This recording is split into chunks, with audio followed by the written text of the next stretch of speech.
राजनीतिका धेरै पाटाहरू डेभलप भए। हाम्रा पावर गेन गर्ने, पावरको डिस्ट्रिब्युट गर्ने, भनौँ पोलिटिक्ससँग राजनीतिक गतिविधिसँग अध्ययन गर्नका लागि पनि एरिया ब्रोड भयो होइन। अनि त्यो ब्रोड एरिया भएका कारणले अब त्यसलाई पनि हामीले डिभिजन गरेर अझ स्पेसिफिक हुनुपर्ने भयो, अझ इनडेप्थ नलेजका लागि अझ स्पेसिफिक हुनुपर्ने भयो। त्यो पछि पोलिटिकल साइन्स र इन्टरनेसनल रिलेसनको कुरा गर्दाखेरि अब कहाँनिर छुट्टिन्छन् त भन्दा political science is the mother science of international relations, mother subject of international relation भनेर हो। इन्टरनेसनल रिलेसन पोलिटिकल साइन्सको मदर सब्जेक्ट हो। तर त्यति हुँदाहुँदै पनि पोलिटिकल साइन्स र इन्टरनेसनल रिलेसन के भन्दा पोलिटिकल साइन्स बेसिकली डोमेस्टिक पोलिटिक्सको अध्ययनमा बढी जोड दिन्छ। Strictly about the domestic politics, अब कसरी गभर्मेन्ट बन्छ, कसरी गभर्मेन्ट स्ट्रक्चर फर्मेसन हुन्छन्, पोलिटिकल थ्योरी डेभलप हुन्छन्, अनि अहिलेका राजनीतिक गतिविधि कसरी सञ्चालन हुन्छन्, अहिलेका जुन हाम्रो सोसियल एजेन्डाहरू छन्, विभिन्न एजेन्डाहरूको सम्बोधन कसरी गर्ने भनेर जुन कुराहरू हामीले पोलिटिक्समा ल्याउँछौँ त्यो के भयो त भन्दा पोलिटिकल साइन्स बढी फोकस गर्छ हाम्रो होइन। स्पेसली जुन डोमेस्टिक एरियाभित्र within the territory of state जति पनि पोलिटिकल गतिविधि हुन्छन् लोकलदेखि नेसनल लेभलसम्म ती पोलिटिकल साइन्सको अध्ययनको विषयभित्र समेटिएर आउँछन् अहिलेका समयमा। अब यो पोलिटिकल साइन्सको डोमेस्टिक पोलिटिक्स भन्दा बाहिर पनि beyond the territory of a state पनि के छ त एउटा सोसाइटी छ, political society. Beyond the territory of the state पनि के छ त भन्दा एउटा सोसाइटी छ, पोलिटिकल सोसाइटी छ। त्यसलाई हामी इन्टरनेसनल कम्युनिटी अथवा इन्टरनेसनल सोसाइटी भनेर बुझ्छौँ जेनरली, जहाँ चाहिँ स्टेट मेम्बर बन्छ होइन।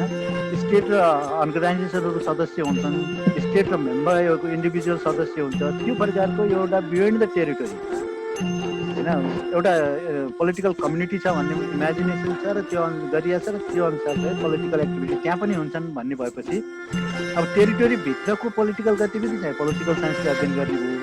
बियोन्ड द टेरिटोरी जुन छ एउटा राज्यको दायराभन्दा पनि बाहिरका जुन राजनीतिक गतिविधिहरू छन् जसमा चाहिँ राज्य र अर्गनाइजेसन, राज्य र व्यक्तिहरू बिचका सम्बन्धहरू जुन छन् त्यसलाई अध्ययन गर्नका लागि इन्टरनेसनल रिलेसन अथवा इन्टरनेसनल पोलिटिक्स भनेर चाहिँ हामीले त्यसलाई त्यसले चाहिँ अध्ययन गर्छ।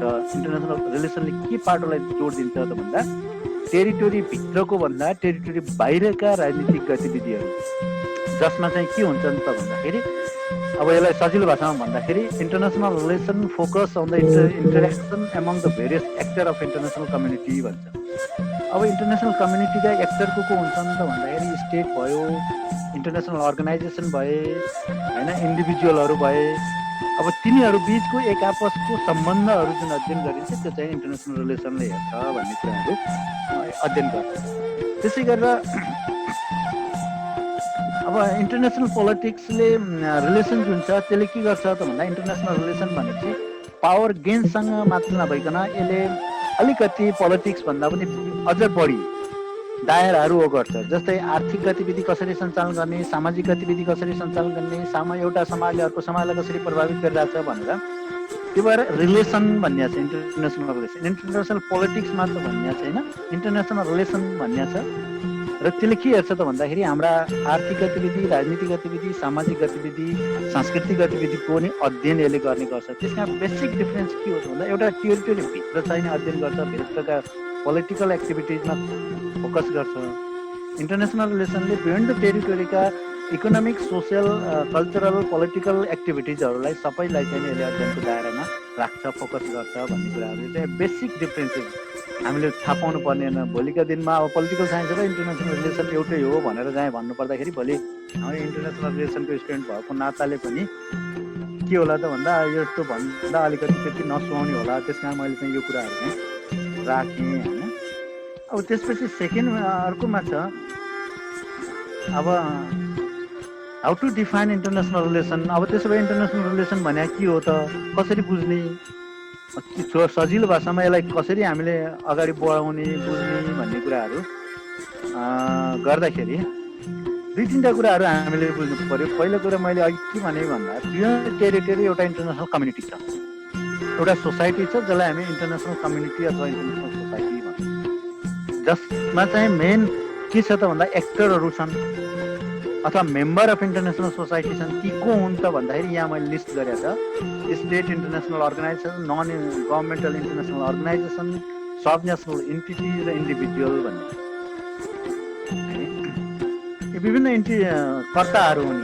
राज्य एउटा कर्ता भयो। राज्य हामी अन्तर्राष्ट्रिय सम्बन्ध भनेपछि राज्य राज्य बिचको सम्बन्ध मात्र भनेर पनि बुझ्ने गरेका छौँ, कतिपय त्यसरी पनि एक्सप्लेन गर्छौँ। तर प्रिन्सिपल मान्यता चाहिँ राज्य राज्य बिचको सम्बन्ध अध्ययन गर्ने हो। तर त्योसँगै जोडेर के आउँछ त भन्दा अहिले स्टेटको मात्र रोल छैन, स्टेटभन्दा अरू पनि इन्टिटीहरू डेभलप भएको छन्। जस्तै international governmental organisation, international non governmental अर्गनाइजेसनहरू डेभलप भएको छन्। जस्तै युएनको रोल अहिले एकदम महत्त्वपूर्ण छ।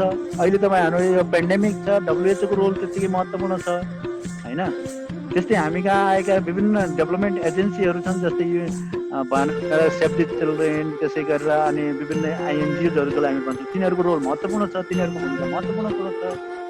त्यस्तै सब नेसनल एन्टिटिज भनेका त्योभन्दा बाहेकका कुराहरू छन् र हामी त्योभन्दा अनि व्यक्ति पनि त्यतिकै महत्त्वपूर्ण छ। जस्तै तपाईँ हामीले अहिले अस्तिको डिस्कोर्स हेऱ्यौँ भने धेरै पर नजाऊँ, हिजो अस्तिकै डिस्कोर्स हेऱ्यौँ भने इन्टरनेसनल डिस्कोर्स, नेसनल डिस्कोर्स हेऱ्यौँ भने इन्डिभिजुअलको रोल कहाँनिर कसरी हुन्छ भन्ने कुरा हामीले हेर्दाखेरि जस्तै पेन्डेमिक सुरु भयो, अहिले कोभिड-19 पेन्डेमिक जुन सुरु भयो त्यसपछि तपाईँहरूले एकचोटि यसो हेर्नुभयो भने विश्व कसरी अगाडि बढ्यो, विश्वमा अन्तर्राष्ट्रिय गतिविधि कसरी गए, विश्वका डिस्कोर्सहरू के चले भनेर यसो हेऱ्यौँ भने WHO एउटा सेन्टरमा आछ होइन। युएनको एउटा एजेन्सीको रूपमा WHO जुन चाहिँ वर्ल्ड हेल्थ अर्गनाइजेसन त्यो एउटा डिस्कोर्सको सेन्टरमा आयो। डिस्कोर्सको सेन्टरमा आइरहँदाखेरि तपाईँले यसो ख्याल गर्नुभयो कि गएन, तपाईँको जति बेला चाइनामा यो कोभिड-19 देखियो त्यति बेलाको WHO को प्रेसिडेन्ट, एक्जिक्युटिभ बडीको प्रेसिडेन्ट जो थियो र अहिले तपाईँले हेर्नुभयो भने आजभन्दा 15 देखि 20 दिन पहिलादेखि चेन्ज भएको छ। एक्जिक्युटिभ प्रेसिडेन्ट जुन छ WHO को जुन एक्जिक्युटिभ बडी छ त्यसको प्रेसिडेन्ट रोल कर्मको आधारमा हुन्छ। तपाईँले आजभन्दा 15-20 दिन पहिला चेन्ज भएको छ। सुनिरहेको छ है मेरो आवाज? सुन्ने छ सर, सुन्ने छ। त्यही त फेरि सुन्नेन भने फेरि एकहोरो बोलिदिएला कि। त्यो डिस्कोर्सलाई हामीले इन्डिभिजुअल कसरी जोडिन्छ त भन्नु पर्दाखेरि मैले यहाँनिर भन्दै थिएँ। जस्तै तपाईँ हामीले हेऱ्यौँ भने 20 दिन पहिला मात्र एक्जिक्युटिभ कमिटीको चेयरम्यान जो रोटेसन हुन्छ त्यो चेन्ज भएको छ WHO को। त्यो WHO को चेन्ज भइसकेपछि तपाईँ को आयो त भन्दा पहिला समथिङ अफ्रिकन कता कन्ट्रीको थियो, म ठ्याक्कै नाम बिर्सेँ अहिले। अहिले चाहिँ को आयो 15-20 दिन भन्दा इन्डियन हेल्थ मिनिस्टर भएको छ अहिलेको। तपाईँले हेर्नुभयो भने इन्डियाको health minister as a de facto भनौँ, अब त्यो के भन्छ डिजुरे कानुन त अब त्यो प्रत्येक राष्ट्रका स्वास्थ्य मन्त्रीको बन्ने भयो भने स्वास्थ्य मन्त्री रोटेसनमा इन्डियाको स्वास्थ्य मन्त्रीले अहिले त्यसको चेयर गरिरहेको छ। चेयरमा त्यो पुगेको छ 15-20 दिन पहिला। अब त्यहाँनिर व्यक्ति चाहिँ फरक पर्दाखेरि त्यसको रोल अनि व्यक्ति फरक पर्दाखेरि त्योसितका राष्ट्रका व्यवहारहरू होइन। अब पहिलाको जुन चेयरपर्सन थियो त्यसको बेलामा जुनहरू आरोपहरू लागे के भने WHO चाइना नजिक भयो, चाइनालाई चाहिँ सित कोलाबोरेसन गर्यो, वेस्टसित कोलाबोरेसन गरेन, वेस्टलाई सूचनाहरू लुकाइयो, त्यसको चाइनाको फेभरमा गयो भन्ने खालको आछन् भने अहिले 15-20 दिन पछि तपाईँले हेर्नुभयो अहिले रिसेन्ट 20 डेज यता ती डिस्कोर्सहरूलाई कन्टिन्यू चाहिँ दिएको छ, थप डिस्कोर्समा चाहिँ गएको छैन भनेपछि इन्डिभिजुअलले पनि त्यहाँ रोल हुन्छ। मैले भन्नु खोजेँ त्यहाँनिर त्यसरी हो। त्यसै गरेर कुनै अन्तर्राष्ट्रिय सङ्गठनको हेड हुँदा के फरक पर्छ, कोही मान्छे के हुँदा के फरक पर्छ भन्ने कुराले पनि हाम्रा सम्बन्धहरू सुध्रिने, बन्ने, बिग्रिने हुन्छन्। त्यस कारण त्यहाँ व्यक्तिको रोल पनि रहन्छ अन्तर्राष्ट्रिय सम्बन्धमा भनेर यी 4-5वटा एक्टर मुख्य रूपमा स्टेट, इन्टरनेसनल अर्गनाइजेसन जो गभर्मेन्ट र नन गभर्मेन्टल हुन्छन्, त्यसै गरेर अन्य सब नेसनल इन्टिटिजहरू र इन्डिभिजुअलहरू भयो। यिनीहरू बिचको जुन रिलेसन हो, interaction among the various actors that participate in the international politics, economic activities, society and social activities, त्यो नै के हो त भन्दा अन्तर्राष्ट्रिय सम्बन्ध हो। मैले भन्न खोजेँ यहाँलाई सजिलो रूपमा बुझ्नु पर्दाखेरि अन्तर्राष्ट्रिय, अब छोटकरीमा एक लाइनमा भन्नुपर्दा अन्तर्राष्ट्रिय सम्बन्ध भने के हो त? स्टडी अफ द इन्टरेक्सन, अन्तर्क्रिया, अध्ययन भनौँ, विभिन्न अन्तर्राष्ट्रिय समुदायका सदस्यहरू बिचको अन्तर्क्रियाको अध्ययन गर्ने जुन विषय हो, that is the international relation. त्यस कारण international relation is the study of interaction among the various actor that participate in the international politics and economics, तपाईँको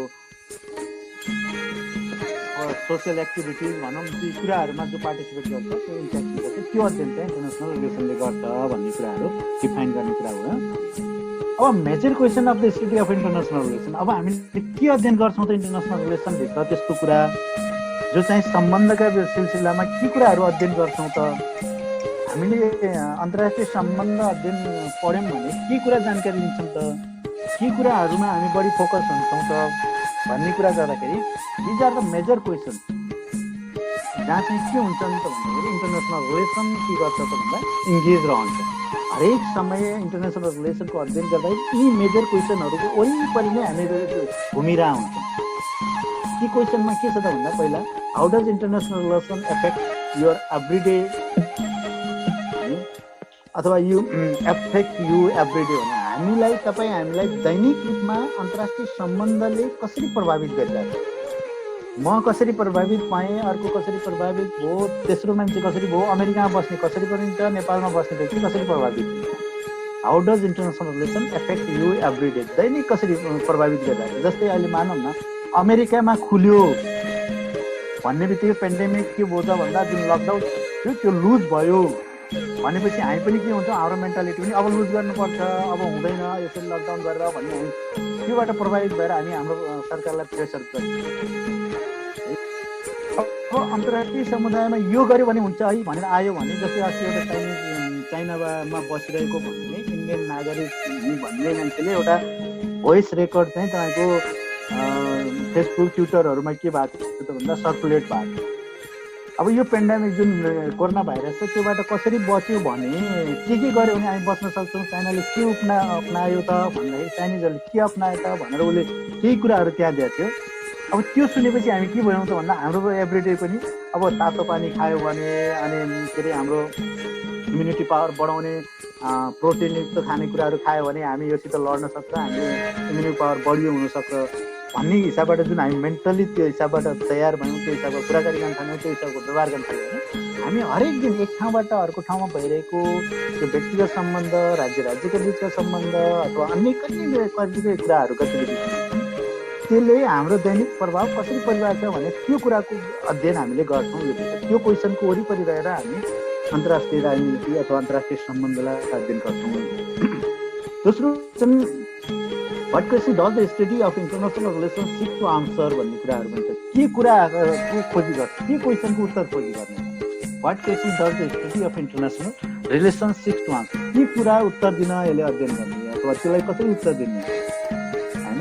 अन्तर्राष्ट्रिय विषयवस्तुहरू जुन क्वेसनहरू रेज भइरहेको हुन्छ अथवा अन्तर्राष्ट्रिय स्तरमा जुन विषय क्वेसनहरू हुन्छन् अनि त्यसलाई चाहिँ के उत्तर दिन्छ अथवा अन्तर्राष्ट्रिय सम्बन्धले त्यसको क्वेसनको उत्तरहरू कसरी खोज्छ होइन भन्ने कुराहरू भयो। त्यसैले what tools and method do use to study international relation भन्ने छ अर्को क्वेसन। हामी कस्तो प्रक्रिया, कुन उपकरण, कुन पद्धति प्रयोग गरेर हामी अन्तर्राष्ट्रिय सम्बन्धहरूको अध्ययन गर्छौँ अथवा ती अध्ययनहरू अन्तर्राष्ट्रिय सम्बन्ध के आधारमा, कुन पद्धति, कुन टुल्स टेक्निकहरू को प्रयोग गरेर अध्ययन गरिन्छ अथवा त्यसको अध्ययनमा के कुराहरू हामीले प्रयोग गर्छौँ, के भइरहेछन् अहिलेसम्म, के कुराहरू अब थप गर्नुपर्ने छ, यी कुराहरूको हामीले यसमा त्यस्तै गरेर क्वेसन हामी कहाँ हुन्छौँ अन्तर्राष्ट्रिय सम्बन्धमा जहिले पनि केतिर कन्सन्ट्रेट हुन्छौँ भन्दा what theoretical approach do use to study, कुन थ्योरी अध्ययन गर्ने अथवा कुन चाहिँ एप्रोचबाट हामी अन्तर्राष्ट्रिय सम्बन्ध अध्ययन गर्ने। जस्तै हिजो पनि लक्ष्मीजीले यस्तो अस्ति क्लास लिइरहनु भएको थियो, क्रिटिकल एप्रोचको कुरा आइरहेको थियो, मार्क्सिस्ट एप्रोचको कुरा आइरहेको थियो, नियो मार्क्सिस्टको कुरा आइरहेको थियो, लिबरलिजमको कुराहरू छन्। हामी अन्तर्राष्ट्रिय सम्बन्ध, अन्तर्राष्ट्रिय व्यवहारलाई कुन चाहिँ एप्रोचबाट हेर्ने थियो, कुन चाहिँ आँखाबाट हेर्ने। एउटा आँखाबाट हेर्दा राम्रो देखिन सक्छ, अर्को आँखाबाट केही कुरा चाहिँ अथवा राम्रो इफेक्टिभ नदेखिन सक्छ। त्यही कुरालाई हामीले त्यहाँ के गर्न सक्छ हो, त्यो कुन तरिकाले हेर्ने, कसरी लैजाने, अगाडि कसरी लैजाने, अहिलेसम्म के लैजान्छौँ भन्ने कुराहरूको अध्ययन पनि हामी यसमा योसँग रिलेटेड हुन्छ। यी क्वेसनहरू हाम्रो अन्तर्राष्ट्रिय सम्बन्धको अध्ययन गर्दा यी क्वेसनहरू। त्यसै गरेर what are the characteristics and the role of the state. अब रोलले के भूमिका खेल्छ, के चरित्र हुन्छन् त र स्टेटका जुन भूमिकाहरू हुन्छन् त्यसको भूमिका के हुन्छ, त्यसका भनौँ चरित्रहरू के हुन्छन् भन्ने कुराहरू चाहिँ के गर्छ त भन्दा हामी यसमा अध्ययन गर्छौँ। यो क्वेसनसँग रिलेटेड हुन्छ भन्ने। अनि अर्को क्वेसन छ, how is the international system organise भन्छ। यो अन्तर्राष्ट्रिय जुन प्रणाली छ त्यो कसरी अर्गनाइज भइरहेछ भन्ने कुरा चाहिँ हामी अर्को कुरा यसमा चाहिँ के गर्छौँ त अध्ययन गर्छौँ। यो अन्तर्राष्ट्रिय जुन सम्बन्धको अध्ययनको विषय छ त्यसमा हामीले यस कुरा अध्ययन गर्छौँ भन्ने छ।